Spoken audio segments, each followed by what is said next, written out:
everybody. I'm back with another book about one of my favorite artists. This one, well, he's a bit of a grouch, okay? So bear with me. Like I tell you in class, just because they make great art doesn't mean they're a great person per se. But their art is still worthy of being studied, and oftentimes what made them not the best person made for some beautiful art. Okay? And Degas is just one of those people. Let's find out. This story is Degas and the Little Dancers, and it's by Lawrence Anhalt.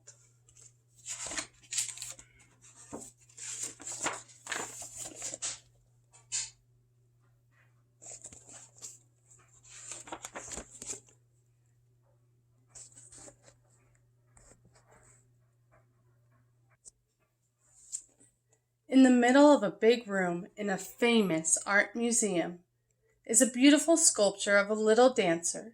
She stands with one foot forward, her hands clasped behind her back. She looks tired and a bit sad. The sculpture was made more than 100 years ago by an artist called Edgar Degas. The guard who looks after the room in the museum has a story to tell about the little ballerina. When it is raining outside and people have nowhere else to go, someone is sure to ask who she was. Her name is Marie, says the guard. I look at her standing there every day, and I think I know her pretty well.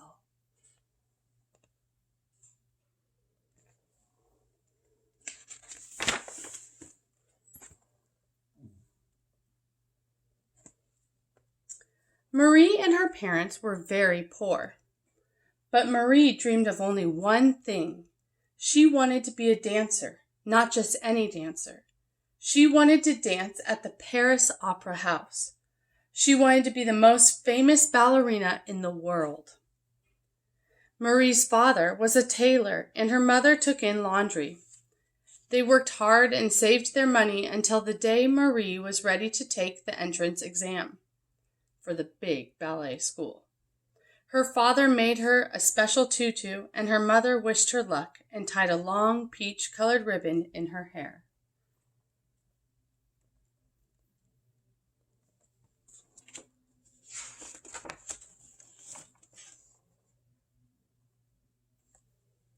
At the exam, Marie danced as she had never danced before, and the old ballet teacher seemed to like her. If we give you a place, he said, you will have to practice very hard.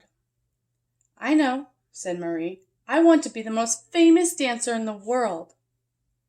Everyone laughed. We'll see about that, said the old teacher.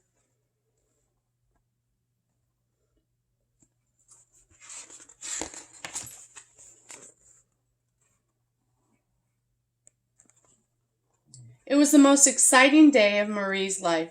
She couldn't wait to tell her family all about it. But just as she was about to rush home, something happened that almost spoiled her happiness. At the back of the big room, someone started shouting. A girl ran past Marie in tears. She was followed by a fierce, gray-bearded man dressed in expensive clothes. Why can't you keep still? He shouted. How can I draw you when you keep moving? Marie was frightened. Who is that bad-tempered man? She whispered to the girl beside her. You will soon find out if you are a pupil. You will soon find out if you are a pupil here. That is Degas, painter of horses and dancers. He treats them all the same.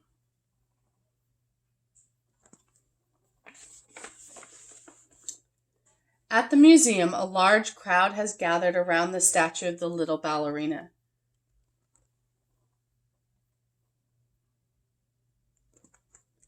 Look at her, says the guard. Look, a little Marie. I'll tell you something. If you stare at her long enough, she almost seems to move. So did she get her place at the ballet school? Someone asked. Oh, yes, says the guard. She got her place all right. She worked hard, practicing her pirouettes and whatnot.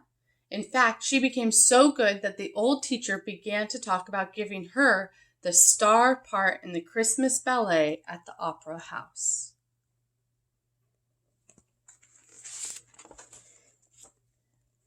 Marie's dream was coming true. And even old Degas didn't seem quite so frightening. Every day he turned up with his top hat and his sketchbooks, muttering and cursing everyone. He worked furiously with colored chalks, sketching the girls, the teachers, and the musicians. "Keep still," he would shout. "Not like that, like this." Then he would show some poor dancer how to hold a pose or to skip properly. Marie had to try hard not to laugh at the sight of the smartly dressed painter balancing on one leg.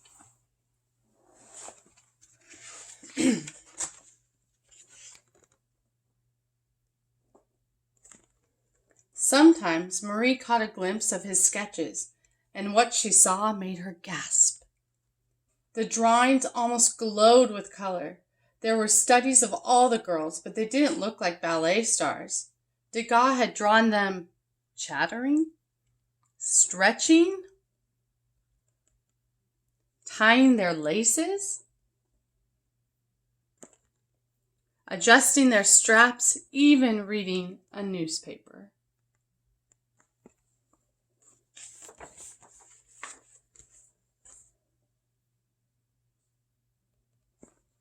Marie loved her dancing. She was the first to arrive in the morning and the last to go home at night. Then one day, everything started to go wrong. Marie's father became ill, and soon he couldn't work anymore. Her mother took in extra washing, but there simply wasn't enough money to pay for all Marie's classes. Her dream of becoming a famous dancer began to fade. "I would love to help you, Marie," said the kind old teacher, "but unless you have lessons every day, I will have to give the main part to someone else. Perhaps we could find a little work for you, sweeping the floor in the theater, or..." A gruff voice interrupted them. "I will give you a few francs if you pose for me, but you will have to work very hard and not chatter. Do you understand?" So Degas began to draw Marie every afternoon. He made her stand absolutely still for such a long time that Marie almost cried, but she didn't dare complain. The money was not enough. It paid for a doctor for her father, but not for the classes Marie needed. As the Christmas ballet drew near, she knew she would never have the chance to become famous. When the big night came, poor Marie was not even allowed to watch because Degas wanted to work late. While the other girls laughed and chattered and made themselves ready, Marie was left alone with the artist. More irritable than ever, he made her stand looking up at the ceiling, with her hands behind her back. All the dancers were used to this pose, but as Degas worked on and on, Marie's neck began to ache.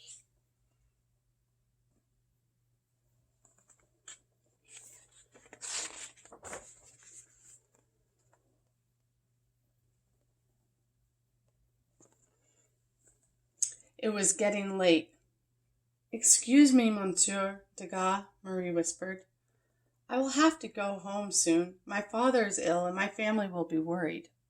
"Family?" shouted Degas. "Your family will be worried? Do you know who will worry about me? No one, that's who. I have only my work for company, and now even my eyesight is leaving me." "I'm sorry, monsieur. I don't understand." Degas worked in silence for a while. He pulled out some clay and began to work furiously with his long fingers. Then Marie saw a tear in the artist's eye. "No," he said more gently. "How could you understand? Tell me, Marie, what is the most precious thing to a painter?" "Your eyes, monsieur?" "Exactly. My eyes, just like a dancer's legs, you understand? And my poor eyes are sick, Marie. That is why I am working with clay, because I can hardly see what I'm doing anymore."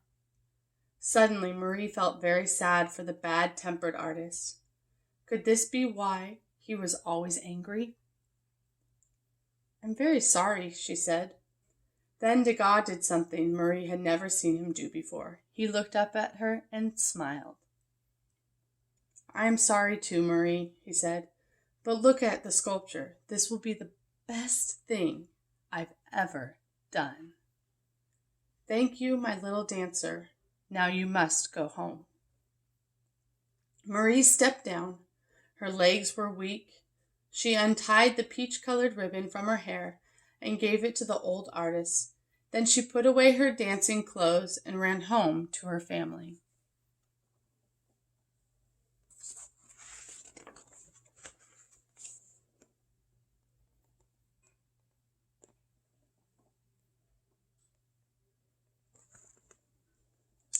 In the theater, the crowds clapped and cheered as the curtain came down on the Christmas ballet. Outside, under a pale street light, an old, nearly blind artist struggled home alone. In his hand, he clutched a peach-colored ribbon.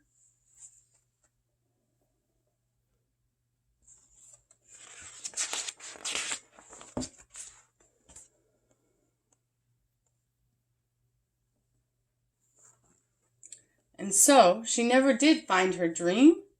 someone asked. "Wait," says the guard. "The story isn't quite finished." 2 years later, Marie was helping her mother with the laundry when a letter arrived at 36 Rue de Douai. "It's for you, Marie," said her mother. Marie tore open the envelope. Inside was a ticket and an invitation to a big art exhibition. On the invitation, someone had scribbled, "For Marie, the little dancer."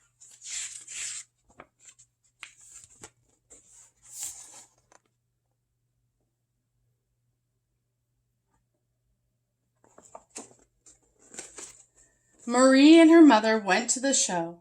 The building was very crowded. The walls were hung with brilliantly colored paintings, but the biggest crowd was gathered around a large glass box. Marie pushed through the crowd. "Look!" she gasped. "It's me!" Degas had dressed the sculpture in real clothes. No one had seen anything like it before. In her hair was the peach-colored ribbon.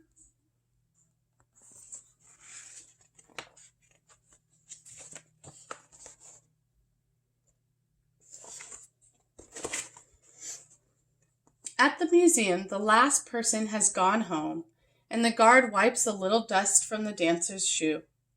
"Good night, Marie," he says, and he walks away, whistling to himself. As the keys turn in the lock, the little dancer almost seems to smile. The rain on the museum roof sounds like 1,000 hands clapping, clapping for Marie, the most famous dancer in the world. And there's a picture of our artist. He was born in 1834 and he passed away in 1917. To give you a little frame of reference in our American history, that's about 30 years before our Civil War with President Lincoln, and a handful of years after World War I was when he passed away. Okay. He was born in Paris, and he lived in France for the most of his life, but he also journeyed to United States, specifically New Orleans, which you'll learn about in our presentation, okay? He loved collecting art as well, and talks a little bit about that here. He was a fan of Van Gogh, which you just studied, and a couple others like Monet, although he never wanted to be classified as an impressionist like Monet. So he often was dubbed or gave himself his own moniker or name of anti-impressionist. Okay. Thank you for listening and have fun creating. Bye, everybody.